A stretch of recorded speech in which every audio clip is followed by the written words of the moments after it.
Welcome to our channel. Today we how to authorize with Rocket Mortgage for mortgage protection insurance step by step clearly. To authorize with Rocket Mortgage for mortgage protection insurance, begin by visiting the official Rocket Mortgage website. Once on the home page, locate the search bar at the top. Type in mortgage protection insurance and press enter. Select the relevant link for mortgage protection insurance from the search results. This will direct you to the mortgage protection insurance page. Here, you will find detailed information about the product. Review this information carefully to understand the coverage options available. When ready, look for the Get Started button. Click on Get Started to proceed with the application process. You will be prompted to log in to your Rocket Mortgage account. If you do not have an account, click on the Sign Up option to create one. Fill in your personal information to set up your account. Once your account is created, or if you already have an account, log in using your credentials.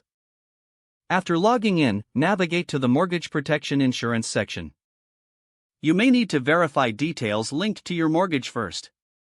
Follow the prompts to input necessary information regarding your mortgage. Once the information is submitted, review your details for accuracy.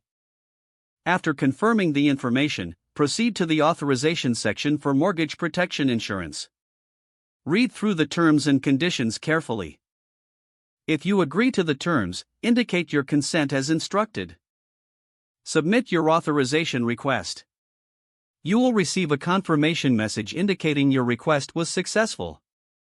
Next, a representative may contact you for further details or to finalize your coverage. Ensure you have any additional documents or information they may require.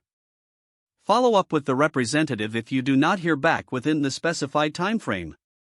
Once everything is confirmed, you will receive your mortgage protection insurance policy documents via email. Review these documents to ensure all details are correct. Keep a copy for your records and store it safely. Don't forget to like this video and subscribe to our channel for more step-by-step tech guides.